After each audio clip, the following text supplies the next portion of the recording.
noite e fala profundamente em nome de Jesus.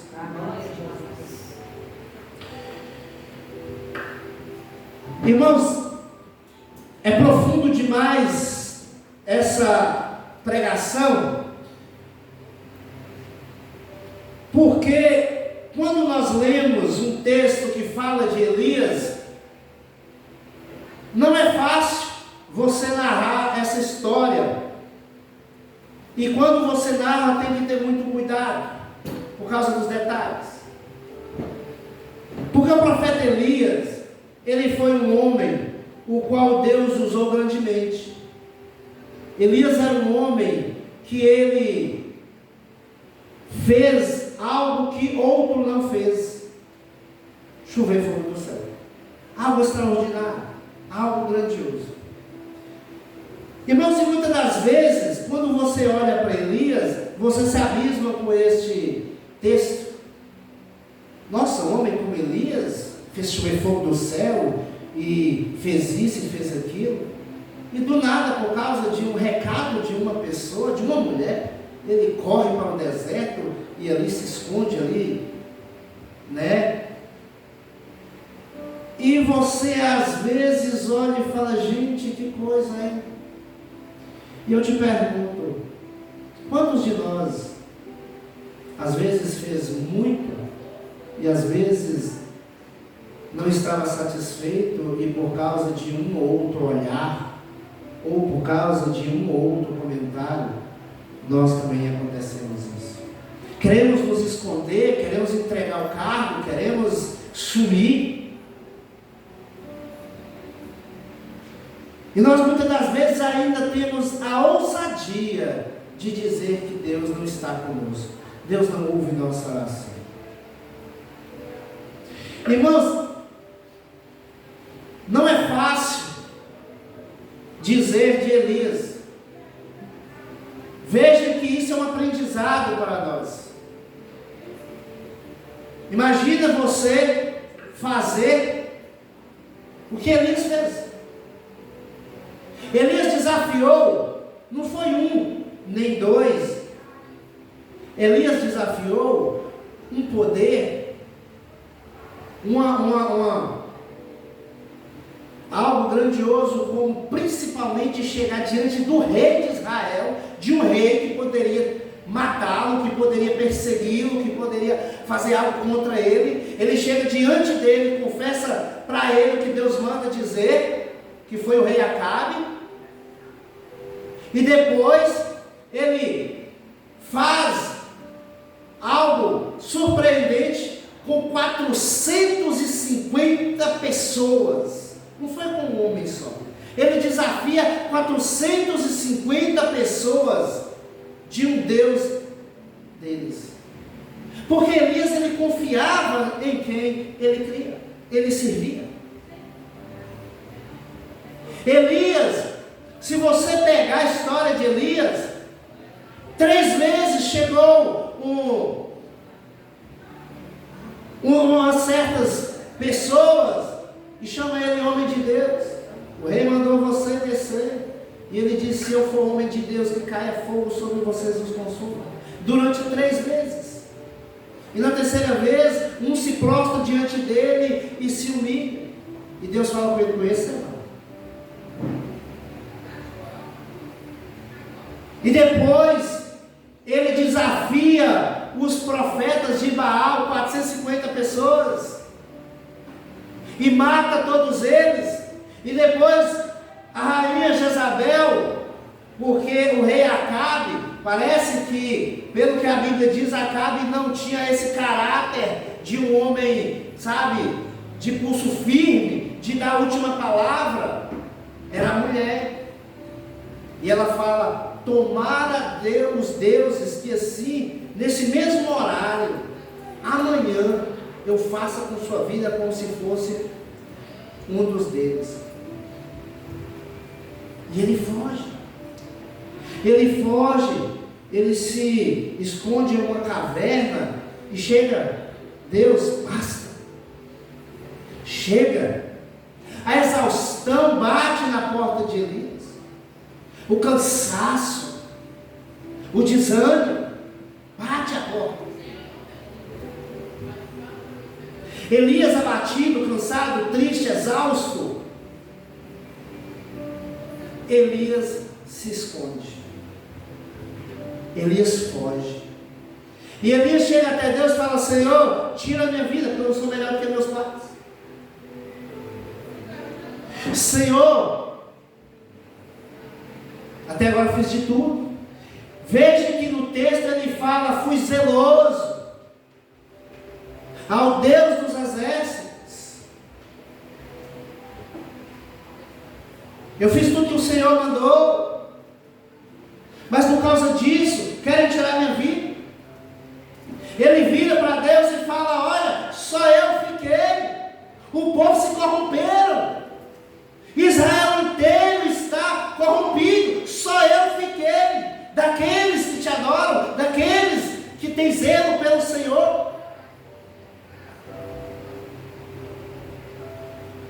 Mas se você continuar lendo o texto, Deus vira para Elias depois e dá ele a resposta. Só que Deus poderia ter chamado Elias a atenção. Deus poderia ter puxado a orelha de Elias. Mas o que Deus faz?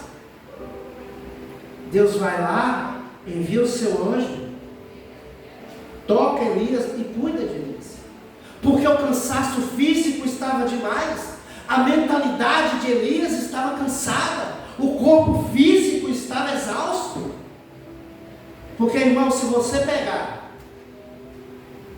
o que Elias fez, Elias matou, a Bíblia diz que foi 450 profetas, 450 pessoas. E Elias, antes disso, já tinha feito muito. E depois, ele recebe isso, como a mente da pessoa não falha. Só que eu vejo Elias da mesma forma de qualquer um de nós. Quando você está passando por um problema, quando você está passando por uma dificuldade, ou quando você, às vezes no seu trabalho, às vezes na igreja, às vezes na sua família, você faz. Mas chega uma hora que parece que não está bom. Alguém olha com um olhar torto para você. Você escuta um murmúrio que você não gosta. E parece que joga um balde de água fria em você. E você entra em colapso, vamos dizer assim. E foi o que aconteceu com Elias. Às vezes você fala assim: nossa, eu fiz tanto por fulano, e fulano me apunhala pelas costas. Nossa, eu fiz tanto, e parece que não foi o suficiente.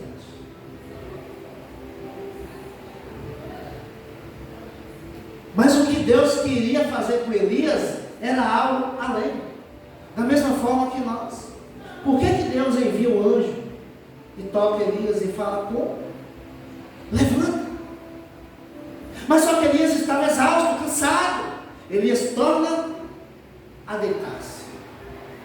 O anjo torna ele lá, toca ele e fala: come, porque o caminho que você tem a seguir é muito longo. Você vê que o anjo toca ele 2 vezes e fala: levanta-te e come. Da segunda vez o anjo fala com ele: olha, o caminho que você tem a percorrer é muito grande, é muito longo. Foi desperto.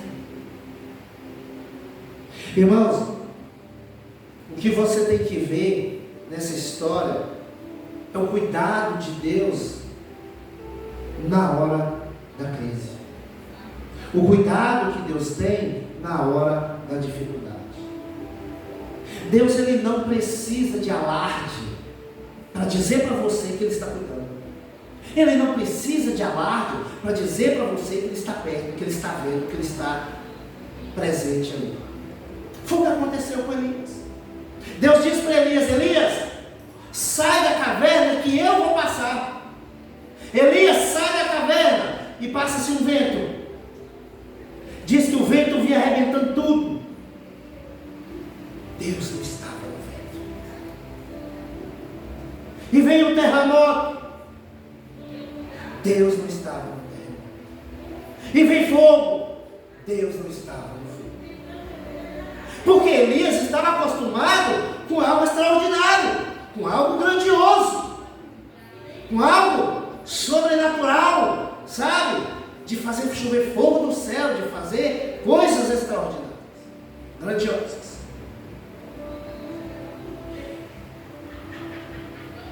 E no decorrer, passa-se um vento sussurrando, algo calmo, tranquilo.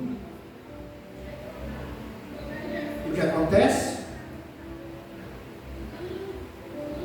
Diz a Bíblia que Elias sai da caverna, com o rosto envolto com um pano, porque ele sabia que Deus estava ali.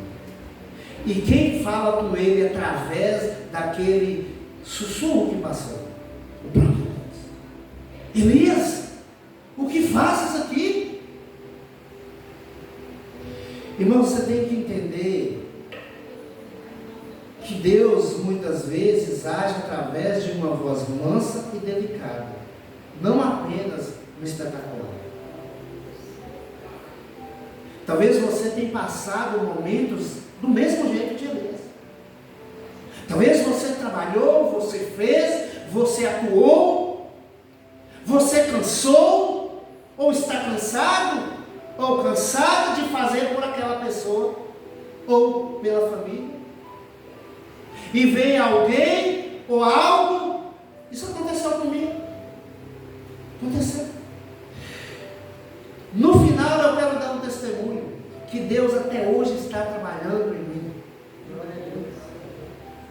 Irmãos, então talvez você fez o que Elias fez, e depois chegou e falou: Senhor, não aguento mais. Senhor, eu desisto, não dá. Mas às vezes a resposta de Deus não vem.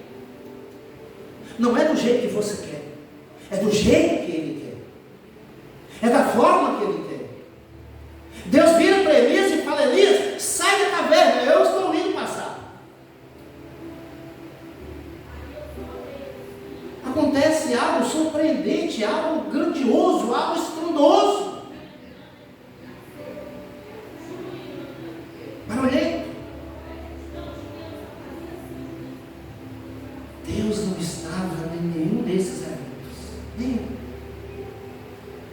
Mas aí acontece algo calmo, tranquilo, e o Senhor vem e fala com ele ali.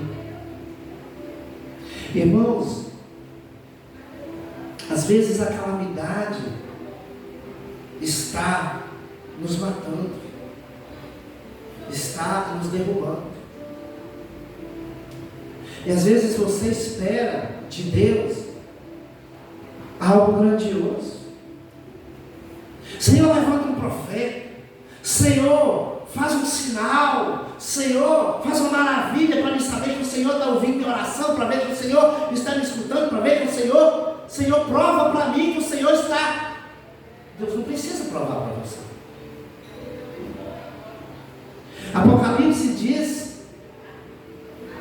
que diante de Deus lá tem um ser que tem 7 olhos, que nada passa despercebido aos olhos do Criador. Nada, a mínima formiga não passa, porque Deus vê tudo e todos, e Deus conhece. Primeiro Deus vai até Elias e cuida do corpo, cuida da mente, cuida do físico, porque o que estava cansado é o físico. Não é falta de poder que Elias precisava, não. Não. Elias precisava de cuidados e não de correção. Por isso que muitas das vezes você vai reclamar para Deus e Deus não vai te corrigir, porque Deus conhece, Deus sabe o que você precisa. Não é de correção, é de cuidado. É de cuidado. E Elias precisava de cuidado. Então Deus vai lá e cuida de Elias, e não repreende. Irmãos, eu quero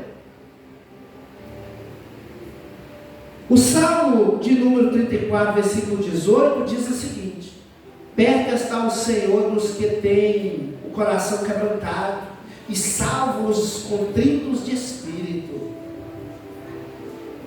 Irmãos, Deus, Ele sempre vai estar perto de cada um de nós.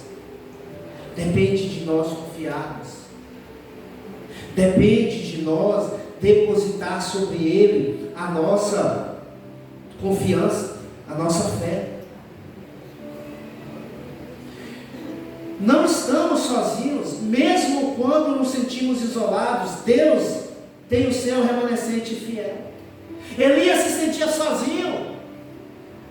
Senhor, só eu fiquei. Senhor, o povo se corrompeu. Mataram os teus profetas. Mataram aqueles que poderiam estar comigo me ajudando. Olha como Deus é misericordioso. Deus cuida primeiro de Elias o físico e fala com ele: volta pelo caminho do deserto de Damasco e vai lá, você vai ungir fulano de tal para rei de Israel, o outro para rei de Judá, e você vai ungir Eliseu, sucessor seu. Sinal que Deus tinha um propósito a mais para Elias. Elias pede a morte, Elias pede a rendição, Elias pede para que acabe ali tudo. Mas Deus, com a tua misericórdia, irmãos, nunca desanime por causa de um olhar torto. Nunca desanime por causa de uma falácia. Nunca desanime porque alguém falou: ele não sabe pregar, eu não gosto da pregação dele, eu não gosto do que ele fez, eu não gosto do que ele faz. E olha torto. Vigia, porque as pessoas podem estar sendo usadas pelo inimigo. E Deus ainda tem propósito para você. Deus ainda tem um novo caminho para você. Deus tinha para Elias. Deus disse para Elias: olha, vai ungir Israel, rei de Israel. Olha, vai ungir Eliseu, que vai ser seu sucessor. Quer dizer, Deus disse para Elias: Elias, basta não, eu tenho mais coisa para você. Elias, o caminho acaba aqui não, Elias. O meu propósito para você é além, tem mais. Então Deus não corrige, Deus cuida. Deus está cuidando de você, igreja. Qual é o seu deserto? Qual é a sua caverna? Você acha que Deus está gostando de você lá na sua caverna? Ah, eu quero a morte. Não dá, não aguento mais. Deus diz para você o seguinte: olha, levanta e come. O caminho que você tem é longo. Eu tenho mais coisa para fazer na sua vida. Eu tenho mais propósito para te mostrar. O poder está nas minhas mãos. A tua vida está sobre minhas mãos. Não se preocupe dos teus inimigos, daqueles que se levantam contra você. Eu vou cuidar. Não se preocupe.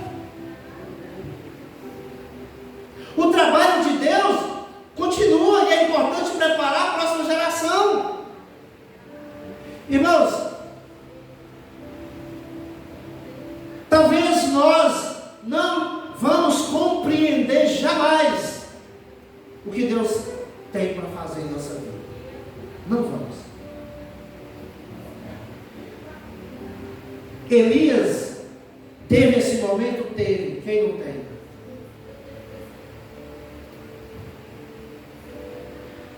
Mas Deus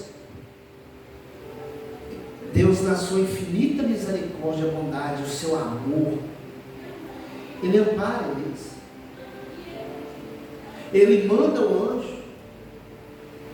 Elias, com aquela comida, eu vi numa pregação, diz que de onde Elias estava até aonde Deus mandou Elias ir, era aproximadamente de 10 a 15 dias. Elias levou 40 dias e 40 noites Sabe por quê? Porque não é pressa. Não é pressa. Elias não precisava ter pressa. Ele precisava cumprir o que Deus mandou ele fazer. Ele precisava cumprir o propósito que Deus tinha para ele. Entende uma coisa? Não é pressa. O seu caráter não é pressa. A decisão que você toma às vezes não é pressa. É cumprir o propósito que Deus tem na sua vida, na vida da sua família, na vida daqueles que você tem corrido para ajudar. Não desanime na sua caminhada. Não desanime naquilo que você está fazendo. Não desanime no jejum, na oração, os joelhos dobrados. Não desanime. Deus tem colhido sua oração. Deus tem buscado o melhor para você. Quando você orar, peça a Deus o melhor dele para você. Não peça o que você quer, mas o melhor que ele tem para você. Busque de Deus, Senhor, não o que eu quero, não o que eu peço, não o que me importa, mas o que o Senhor quer. Qual é o melhor do Senhor para mim? Faça isso em minha vida, Senhor. É isso que eu quero. Então, quando você estiver passando por momentos difíceis, quando você estiver passando por prova, quando tiver vontade de entrar na caverna, vou lá para o quarto, vou chorar, vou pedir a Deus a morte, que eu não aguento mais. Não se esqueça de Elias. Não se esqueça que Deus disse: levanta-te e come, porque o caminho que você tem a seguir é longo. Continue fervoroso, continue em oração, continue em busca, continue em consagração. Deus vai te honrar. O seu nome ainda será um legado para gerações futuras. Não desista. Não desista. Irmãos, o Salmo 46, versículo 10 diz assim: aquietai-vos e sabei que eu sou Deus. Serei exaltado entre as nações, serei exaltado sobre a terra. Então, aquieta, não desespere, deixa que o Senhor faz a obra, deixa que o Senhor faz o melhor dele. É Ele que tem o poder nas mãos, é Ele quem tem o melhor para você.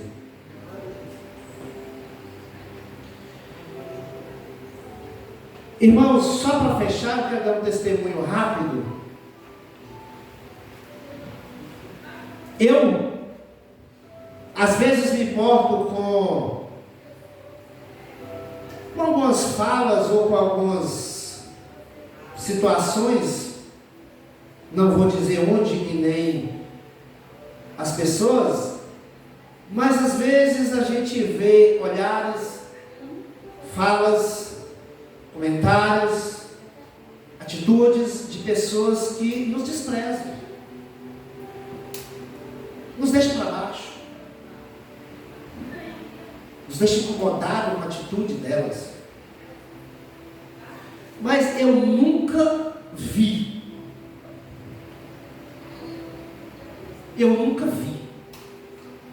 o Eterno impulsionar tanto na minha vida, no ministério que Ele me entregou, nem uma só palavra, uma passagem em Isaías.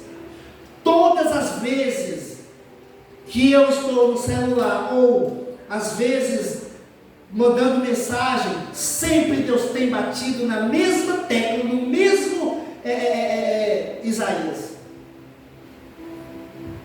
Isaías 41, versículo 10 ao 13 diz assim: não temas, porque eu sou contigo, não te assombres, porque eu sou teu Deus. Eu te fortaleço e te ajudo e te sustento com a destra da minha justiça. Eis que envergonhados e confundidos serão todos os que se indignaram contra ti. Tomar-se-ão em nada, e os que contenderem contigo perecerão. Buscá-lo-ás, porém não os acharás. Os que pelejarem contigo tornar-se-ão em nada, e como coisa que não é nada, os que guerreiam contigo. Porque eu sou o Senhor teu Deus, te tomo pela tua mão direita e te digo: não temas, eu te ajudo.